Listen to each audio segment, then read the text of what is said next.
പ്രധാനപ്പെട്ട വാർത്തയിലേക്ക്. മന്ത്രി എം പി രാജേഷിനെതിരെ പോലീസിന് പരാതി നൽകി അടാട്ട് ഗ്രാമപഞ്ചായത്ത് പ്രസിഡന്റ് അനിൽ അക്കര. വടക്കാഞ്ചേരി ലൈഫ് മിഷൻ പദ്ധതി മുടങ്ങിക്കിടക്കുന്നത് അനിലക്കര ഉണ്ടാക്കിയ നിയമക്കുരുക്ക് കാരണമെന്ന് എം പി രാജേഷ് കഴിഞ്ഞ ദിവസം ആരോപിച്ചിരുന്നു. ഇതിന് പിന്നാലെയാണ് അനിലക്കര പോലീസിൽ പരാതി നൽകിയത്. ജനവികാരം തനിക്കെതിരെ തിരിച്ചുവിടാനാണ് ശ്രമമെന്ന് അനിലക്കര പറഞ്ഞു.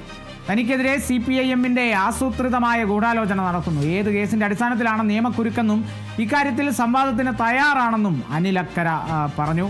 ഗുരുതര ആരോപണമാണ് എം പി രാജേഷിനെതിരെ അടാട്ട് ഗ്രാമപഞ്ചായത്ത് പ്രസിഡന്റ് അനിലക്കര ഉന്നയിച്ചിരിക്കുന്നത്. ആദ്യം അനിലക്കരയുടെ ആ ആരോപണം കേൾക്കാം. എന്ത് വിവരത്തിന്റെ അടിസ്ഥാനത്തിലാണ് രാജേഷ് വിവരം പറയുന്നത്? ഇത് കഴിഞ്ഞ പഞ്ചായത്ത് വർഷം ഇതേ ആരോപണം ഉന്നയിച്ചു CPM-ന്റെ ലോക്കൽ ആളുകൾ. ഞാൻ എൻ്റെ നടപടികളുമായിട്ട് ഇനി മുന്നോട്ട് പോകാൻ ഇനി ആളുകളെ ഇത്തരത്തിൽ പറഞ്ഞു പറ്റിക്കാൻ കഴിയില്ല. അപ്പോൾ ഞാൻ പറഞ്ഞു വരുന്നത് രാജേഷ് ചെയ്യേണ്ട കാര്യം ഈ ഫ്ലാറ്റ് എങ്ങനെ പണിയാം, അതിന് ഞാൻ എന്ത് തടസ്സമാണ്, ആ തടസ്സം ഇപ്പുറത്തോ അപ്പുറത്തോ ഇരുന്ന് പറഞ്ഞാൽ ഞാൻ ഇവിടെ വെച്ച് ആ കുരുക്കഴിച്ച് തരാൻ തയ്യാറാണ്. ഇപ്പം രാജേഷിന്റെ വകുപ്പ് ഒന്നുകൂടി ശ്രദ്ധിക്കണം.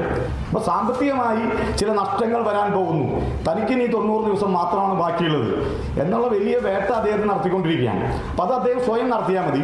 എൻ്റെ രാഷ്ട്രീയ പ്രവർത്തനം സുതാര്യമാണ്, എൻ്റെ കുടുംബപരമായ രാഷ്ട്രീയ പ്രവർത്തനം സുതാര്യമാണ്, എല്ലാം സുതാര്യമാണ്. അങ്ങനെ സുതാര്യമായിട്ട് വേണം രാജേഷ് ഈ കാര്യങ്ങളൊക്കെ മറുപടി പറയാൻ. അതാണ് ആരോപണം. അനിലക്കരയുടെ ആരോപണമാണ്. അടാട്ട് പഞ്ചായത്ത് ഗ്രാമപഞ്ചായത്ത് പ്രസിഡന്റ് അനിലക്കരയുടെ ആരോപണമാണ് എം പി രാജേഷിനെതിരെ. അതായത് വടക്കാഞ്ചേരി ലൈഫ് മിഷൻ പദ്ധതി അനിലക്കര കാരണമാണ് മുടങ്ങിക്കിടക്കുന്നതെന്നാണ്. അതായത് അനിലക്കര ഉണ്ടാക്കിയ നിയമക്കുരുക്ക് കാരണം മുടങ്ങിക്കിടക്കുകയാണ് വടക്കാഞ്ചേരി ലൈഫ് മിഷൻ പദ്ധതി എന്നുള്ളതാണ് എം പി രാജേഷ് ഉന്നയിക്കുന്ന ആരോപണം. അത് ആ നിയമക്കുരുക്ക് എന്താണെന്ന് എം പി രാജേഷ് കൃത്യമായി ഒന്ന് പറയണം. അതാണ് അനിലക്കര ഉയർത്തുന്ന ആരോപണം. ഇതിപ്പോൾ ഒരു ഗൂഢാലോചനയാണെന്നുള്ളതാണ്. അതായത് ജനവികാരം തനിക്കെതിരെ തിരിച്ചുവിടാനുള്ള ഒരു ശ്രമം നടത്തുകയാണ് എം പി രാജേഷ് എന്നുള്ളതാണ്. അതായത് 90 ദിവസം കൂടിയേ ഉള്ളൂ എം പി രാജേഷിന്. ഇപ്പോൾ ഈ ഒരു നിമിഷം തനിക്കെതിരെ ജനവികാരം തിരിച്ചുവിടാൻ ശ്രമിക്കുകയാണ് എം പി രാജേഷ് എന്നതാണ്. ആസൂത്രിതമായൊരു ഗൂഢാലോചന തനിക്ക് എതിരെ നടക്കുന്നു എന്നാണ് അനിലക്കര ആരോപിക്കുന്നത് എന്നും കൂടി പറയുന്നു. അതായത് നിയമക്കുരുക്ക് കാരണം, അനിലക്കര ഉണ്ടാക്കിയ നിയമക്കുരുക്ക് കാരണം വടക്കാഞ്ചേരി ലൈഫ് മിഷൻ പദ്ധതി മുടങ്ങിക്കിടക്കുന്നു.